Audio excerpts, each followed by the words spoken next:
오늘도 하나님의 크신 은혜와 사랑이 저와 여러분들 가운데 함께 하시기를 주님의 이름으로 축복하고 축원합니다. 복음이란 하나님의 아들이 인간의 몸을 입으시고 이 땅에 오셔서 인류의 모든 죄를 대속하기 위해서 십자가에 못 박혀 죽으시고, 그래서 그분을 보고 믿는 자마다 또 영접하는 자마다 영생과 구원을 얻게 된다고 하는 것이 복음입니다. 이 복음이 전파되는 곳에는 두 가지의 큰 반응이 나타납니다. 하나는 이 복음을 기쁨으로 받아들이고 예수를 영접하여 구원받는 응답으로서의 반응이 있고, 또 하나는 하나님의 복음을 거부하고 거절하고 적대시하는 반응으로도 나타납니다. 즉 하나님의 복음을 전파하게 되면 반드시 복음이 전파되는 곳에는 예비된 영혼이 있고 믿는 자가 있다고 하는 것이고, 할렐루야. 또 하나는 반대하는 무리들이 있기 마련이다 라고 하는 것입니다. 이럴 때 그리스도인들은 어떻게 행동해야 하며 어떻게 대응하여야 할까요? 오늘 본문은 바로 그것에 대한 말씀입니다. 사실 복음이 가는 곳에는 항상 소란이 일어납니다. 왜냐하면 복음을 받아들이고 구원받는 자들에게는 더없이 기쁨이고 감격의 순간이지만, 반대하는 자들의 입장에서 볼 때는 이 복음이야말로 걸림돌이요 거침돌이고 인간의 악한 본성을 드러내는 것이기 때문에 그렇습니다. 그러면 왜 그들은 반대할까요? 인간의 본성 때문에 그래요. 인간의 악한 본성, 그리고 마귀의 역사 때문에 하나님의 복음이 들어가는 곳에는 항상 소란이 있기 마련입니다. 누룩이 반죽 속에 들어가면 반죽을 부풀리지 않습니까? 복음이 세상 속에 들어가면 세상을 가만히 두지 않아요. 세상 속에 들어가서 죄악을 드러내고 치부를 드러냅니다. 그래서 복음을 반대하는 자들이 공격하고 또 반대하는 것입니다. 물론 변화도 일어나지만 그 안에 소란이 있기 마련이에요. 이럴 때에 그리스도인들은 어떻게 대응해야 되겠는가라는 것입니다. 오늘 본문은 바울과 바나바가 이고니온에 들어가서 이와 같은 일을 만났는데 그들이 어떻게 이 문제를 대응하고 처리했는가라고 하는 것을 보면서 오늘 우리의 삶이 어떠하여야 될 것인가 라고 하는 것을 배우고자 합니다. 바울과 바나바가 이고니온이라고 하는 곳에 들어갑니다. 이고니온이라고 하는 곳은 당시 루가오니아의 수도인데 오늘날로 말하면 도청 소재지쯤 되는 곳입니다. 이고니온은 형상, 초상이라고 하는 뜻을 가지고 있습니다. 아이콘이라고 하는 뜻이에요. 이 이고니온은 비시디아 안디옥에서 동남쪽으로 한 140km 정도 떨어진 곳, 소아시아 지방에서 가장 오래된 도시입니다. 옛 갈라디아 왕국의 수도였기도 했고 이곳은 신전과 왕국도 있었습니다. 현재는 이 터키에 속한 곳인데, 터키에 가면 코냐라고 하는 곳이 있는데 바로 코냐가 오늘 본문의 이 지역입니다. 바울과 바나바가 이곳에서 열심히 복음을 전파하였습니다. 거기서 많은 믿는 자들을 얻었습니다. 그러나 반대하는 자도 만나게 된 것이지요. 반대와 방해의 시작은 복음을 받아들이지 않았던 유대인들로부터 출발했습니다. 그들은 세 가지의 악한 일을 했습니다. 하나님의 복음을 순종하지 않았습니다. 그리고 선동했습니다. 그리고 악감을 품게 해서 결국 돌을 들어 그들을 죽이도록 그렇게 분위기를 조성해 나갔습니다. 이럴 때에 바울과 바나바는 어떻게 대응하고 이 문제를 극복했는가? 어떻게 극복하고 대응했기에 이들은 계속 전도가 가능했고 세계 복음화를 향하여 진군할 수 있었을까? 그들은 사람에 대해서 대항하지 않았습니다. 혈과 육에 대한 싸움도 시도하지 않았습니다. 원망하거나 불평하지도 않았습니다. 하나님이 자신들에게 주신 사명에 대해서 한탄하지도 않았습니다.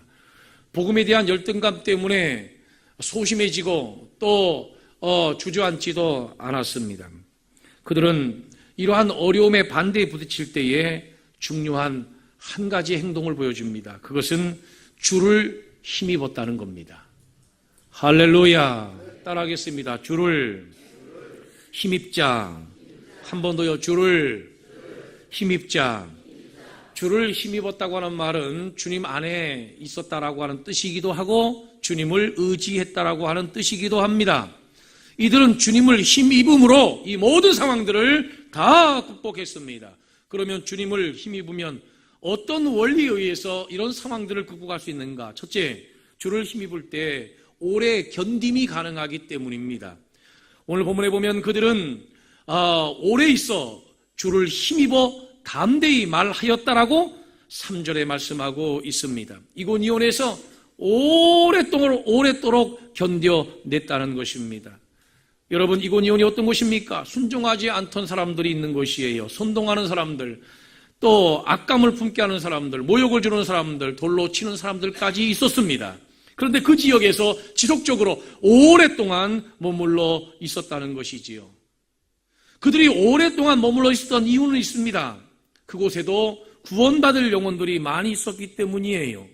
여러분, 미워하는 사람들 속에서 하나님이 우리가 오래 머물도록 하기를 원하십니다. 왜 그럴까요?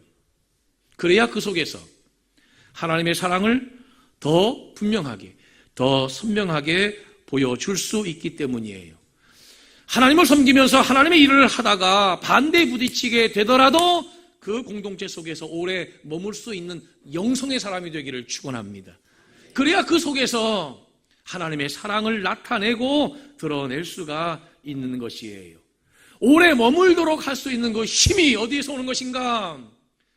주님의 힘을 힘입었기 때문에 가능했던 것입니다. 둘째는 주님을 힘입으면 담대한 사역이 지속적으로 가능하게 됩니다. 주를 힘입으라고 하는 주를 힘입으라고 하는 말은 In the Lord, 영어 성경에 보면 주님 안에서라고 하는 의미라고 말씀했어요. 그러면 담대히 말했다고 하는 말은 어떤 의미인가? 자유롭게 말했다, 또는 드러내어 말하다라고 하는 뜻에서 담대히 말하다라고 하는 말이 나온 것입니다. 다시 말하면 바울과 바나바는 주를 힘입어서 담대히 하나님의 말씀을 증거했습니다. 담대히 증거했다고 하는 말은 저처럼 막 소리 지른다고 하는 의미가 아니라 자유롭게 하나님의 말씀을 증거했다는 거예요. 하나님 말씀을 가차없이 드러내는 사역을 했다는 것입니다. 여러분, 진정한 자유가 어디서 오는 줄 아세요? 진정한 자유는 마귀에게 얽매이지 말아야 하고 사람에게 얽매이지 않을 때 찾아오는 은혜인 것입니다. 주님께 묶여있는 사람은 세상에 묶이지 않는 삶을 살아갑니다. 그런데 주님께 묶이지 않는 사람은 세상에 묶여서 살아갈 수밖에 없어요. 진리에 묶여있는 사람은 진리가 자유케 합니다. 진리에 묶여있지 않는 사람들은 감정에 묶이고 정욕에 묶이고 욕심에 묶이고 명예에 묶여서 도무지 자유롭게 살아갈 수가 없는 것입니다. 스데반, 베드로, 바울, 주님까지도 하나님 안에 머물러 있음으로 해서 하나님의 말씀을 자유롭게 증거하는 삶을 살았습니다. 여러분, 주님께 묶여있는 사람은 죄로부터 욕망으로부터 사단으로부터 자유로워지는 줄로 믿으시기를 바랍니다. 시장경제라고 하는 말이 있죠? 자본주의는 시장 경제의 원리를 가지고 있습니다. 시장 경제는 시장에 의해서 경제가 좌우된다라고 하는 것을 의미하겠죠. 시장의 메커니즘이 그만큼 중요하다는 뜻입니다. 어떤 물건을 시장에 내놓으면 그 가치를 시장이 결정하는 것이지요.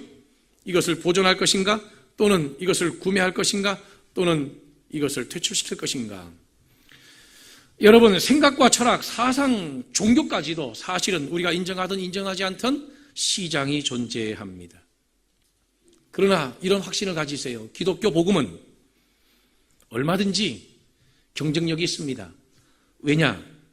여러분, 기독교 신앙은요, 우리가 믿고 있는 이 복음은 2000여 년 동안 아주 혹독한 검증을 거쳐오면서 보존된 것이고 살아남은 것이고 쇠하지 않은 것이고 오히려 흥한 것입니다.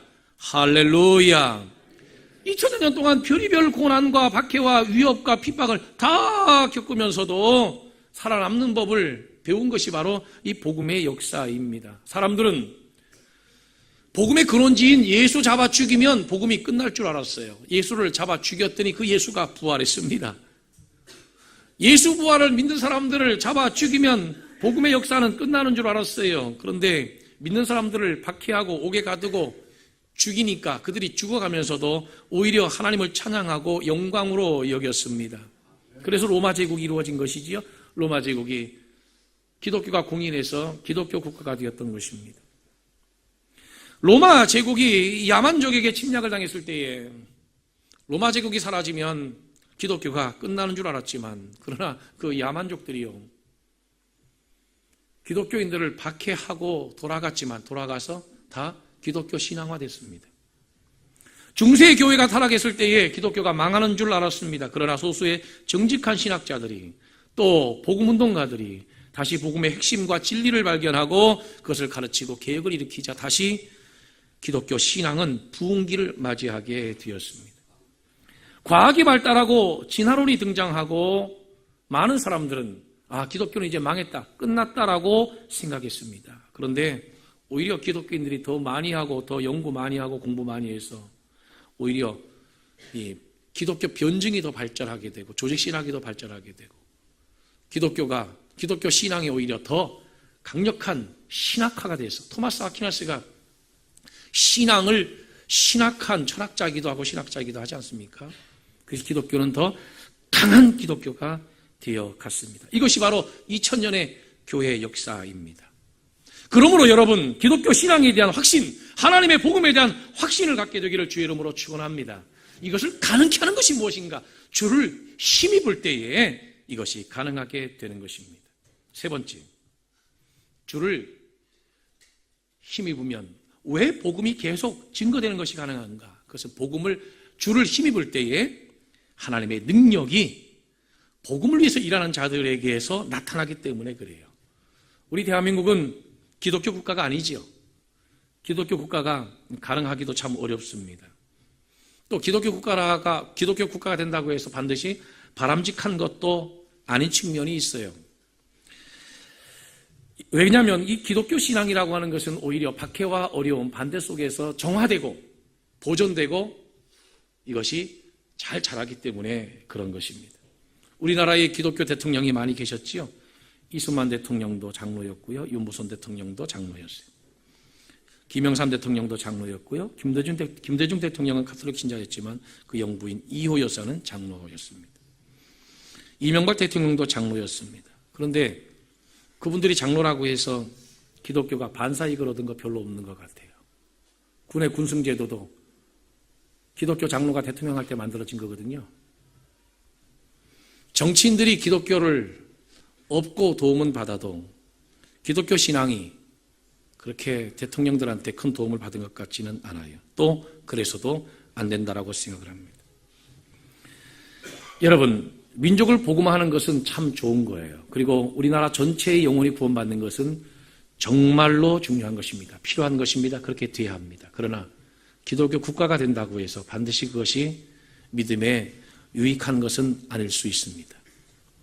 우리에게 필요한 것은 하나님의 권능이지 세력이 아니에요. 따라하겠습니다. 우리에게 필요한 것은 권능이지 세력이 아니다. 할렐루야. 돈으로 하나님의 나라를 이룰 수는 없어요. 세상 방법으로, 세상 정치적인 방식으로 하나님의 나라를 이룰 수는 없는 것이에요. 그렇다면 예수가 정치가가 되셨겠지요. 우리가 사회복지 하는데 사회복지는 우리가 구원받았기 때문에 당연히 사회복지에 참여해야 되는 것이지 사회복지를 통해서 영원히 구원되질 않아요. 복지는 복지로 끝나는 것이지 복지가 그 영혼 구원이 되는 게 아닙니다. 복지는 영혼 구원의 방편이 아닙니다. 이 세상을 향한 어떤 사회운동, 이것은 우리가 진리 가운데 사는 사람들이기 때문에 사회를 향하여 바른 말을 해야 되는 것이지 그렇게 한다고 해서 교회가 살아나고 부흥되는 것이 아니에요. 교회는 그런 세력이 필요한 것이 아니라 교회는 하나님의 능력, 하나님의 권능이 필요한 거예요. 사도행전이 뭐라고 말씀합니까? 오직 성령이 너희에게 마시면 너희가 권능을 받고 예루살렘과 온 유대와 사마리아와 땅까지 이르러 내 증인이 되리라 하시니라 그랬습니다. 오늘 본문에도 두 사도가 주를 힘입어 사역할 때에 그들을 통해서 하나님의 능력이 나타났어요. 주의 손으로 표적과 기사를 행하게 해주셨다 그랬습니다. 그러므로 우리는 은혜의 힘으로 영혼을 구원하고 하나님의 나라 운동을 하는 사람들이지 세력을 가지고 영혼을 구원하고 하나님의 나라를 이루는 사람들이 아니에요. 여러분, 은혜 떨어지면 소용없어요. 은혜가 중요합니다. 은혜 받아야 해요. 은혜가 유지되어야만 합니다. 신앙 버리면 소용없어요. 오늘이 어린이 주일인데 여러분, 자녀들을 양육할 때도 그렇습니다. 제일 중요한 것은 신앙이고 내 자녀가 하나님의 은혜에, 주의 은혜에 붙들려 있는 것이 제일 중요한 것이에요. 보세요, 여러분. 우리가 아무리 영을 많이 붙여도, 보세요. 1 옆에 0 하나 붙이면 10원이지요. 2개 붙이면요. 100원이지요. 3개 붙이면요. 왜요? 우스워요? 13개 붙이면요. 모르시죠? 자, 앞에 일자를 붙여놓으면 0이 붙으면 붙을수록 기하급수적으로 이 가치가 늘어납니다. 그런데 앞에 일자를 치워버리세요. 치워봐보세요. 이 일자를 치워보세요. 0을 아무리 붙여도 소용없는 겁니다. 더군다나 앞에 일자가 쓰러졌어요. 마이너스 인생이 되는 겁니다.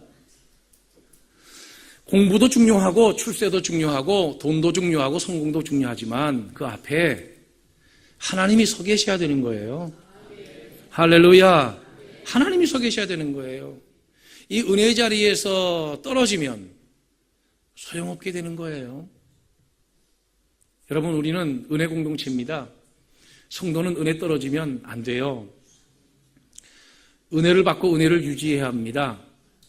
여러분, 끝까지 하나님의 은혜에 붙들리고 하나님의 주의 힘에 붙들려서 끝까지 승리하는 저와 그리고 여러분들이 되기를 주님의 이름으로 축복하고 축원합니다.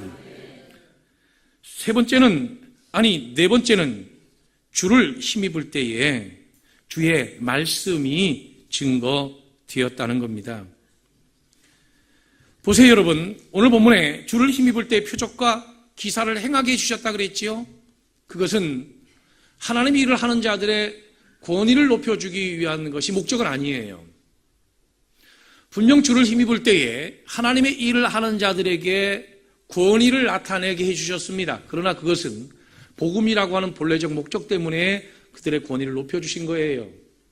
하나님이 그들을 통해서 표적과 기사를 보여주신 것은 그들이 전하는 복음이 진실임을 주님께서 검증해 주신 것입니다. 확인해 주신 거예요. 할렐루야. 할렐루야. 그러므로 주님의 목표는 분명합니다. 복음을 증거하는 데 있어요. 주님을 힘입을 때에 주의 복음이 복음으로서 증거되게 되는 것입니다. 우리가 헌신하면서 반대에 부딪히고 신앙생활하면서 반대에 부딪힐 때에 그 반대하는 사람에게 초점을 맞추게 되면 실족하지만, 그러나 우리에게 사명 주신 주님께 초점을 맞추고 우리가 받은 바 소명, 그 사명의 목표에 초점을 맞추게 되면 우리가 쓰러지지 않아요. 여러분, 우리가 최종적으로 이루어야 할 목표가 무엇입니까? 복음이지요? 영혼 구원이에요. 교회입니다. 하나님의 나라입니다. 왜 우리가 신앙생활하다가 자꾸 시험 들고 넘어지고 좌초되고 또는 중단되고 포기되고 실족하느냐? 그것은 신앙생활하다가 반대에 부딪히게 되면 신앙생활에는 받아들이는 반응으로도 나타나지만 반대하는 반응으로도 나타난다 그랬지요? 반대하고 방해하는 세력을 만나게 될 때에 반대하는 컨텍스트, 상황과 반대하는 그 사람에게 초점을 맞추기 때문에 우리가 넘어지는 거예요. 그러나 하나님이 나에게 주신 소명, 그 목적에 초점을 맞추는 사람은 환경에 따라서 흔들리지도 않고 넘어지지도 않습니다. 리더십을 구성하는 중요한 두 요소가 추종자와 목표라고 합니다. 그게 중요한 거예요. 여러분, 목표를 잃어버리게 되면 우리는 결국은 흔들리게 되는 것입니다. 어두우면 어두울수록 사실은 더 별이 빛나는 거 아니겠습니까?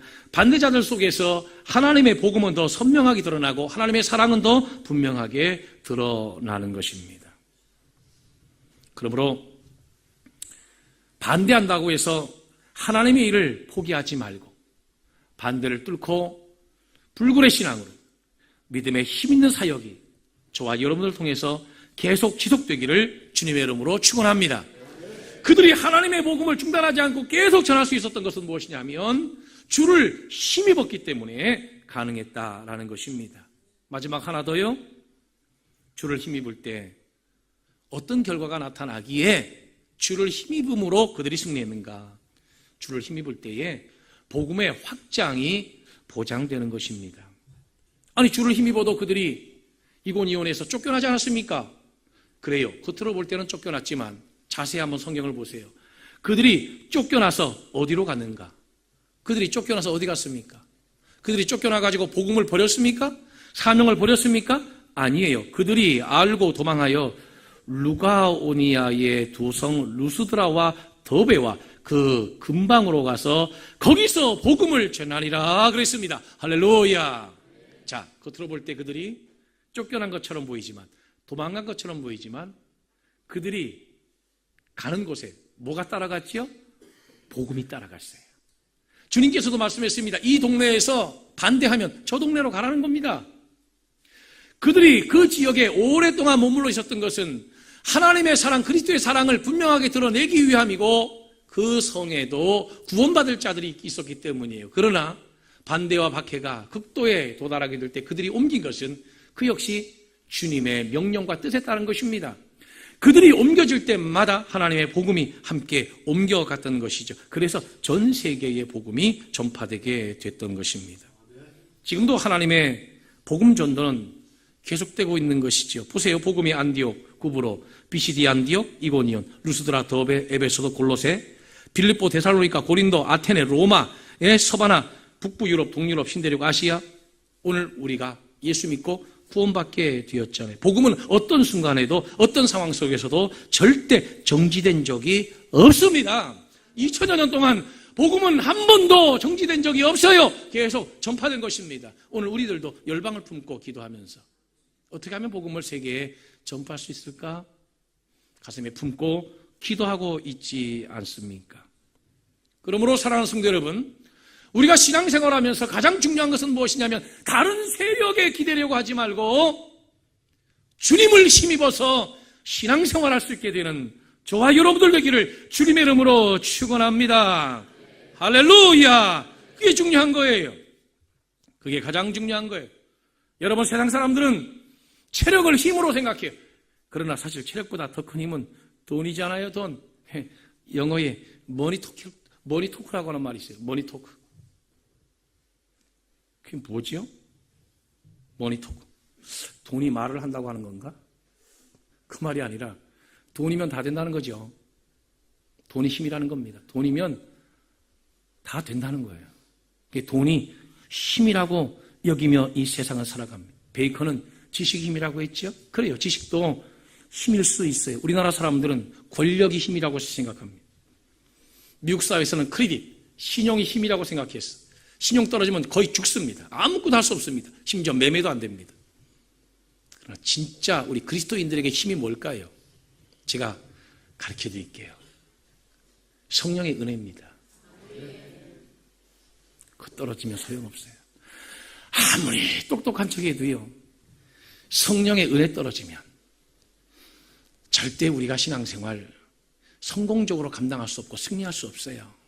나나 여러분이 분명히 아셔야 해요. 여러분, 신앙생활 하면서 반대에 부딪혀서 어려움을 당하신 적이 있어요? 신앙생활 하면서 환경 때문에 영향받고 갈등이 있습니까? 여러분, 주님을 힘입으세요. 주님을 힘입을 때에 우리는 그 공동체 속에서 견뎌낼 수 있고 담대히 여전히 하나님의 사역을 감당할 수 있고 하나님의 능력이 우리를 통해서 나타나게 되며 결국 하나님의 복음을 증거하는, 복음은 수단이죠. 목표는 뭐예요? 영혼 구원이에요. 최종 목적은 무엇입니까? 하나님의 나라를 이루는 것입니다. 그것이 가능한 것이에요. 하나 주를 힘입을 때에 복음의 확장이 일어나는 것입니다. 이번 한 주간도 주를 힘입어 살면서 믿음 생활, 사명 생활, 직분 생활, 복음에 승리하시는 저와 여러분들 모두가 되기를 주 예수 그리스도 이름으로 축복하고 축원합니다. 기도하겠습니다.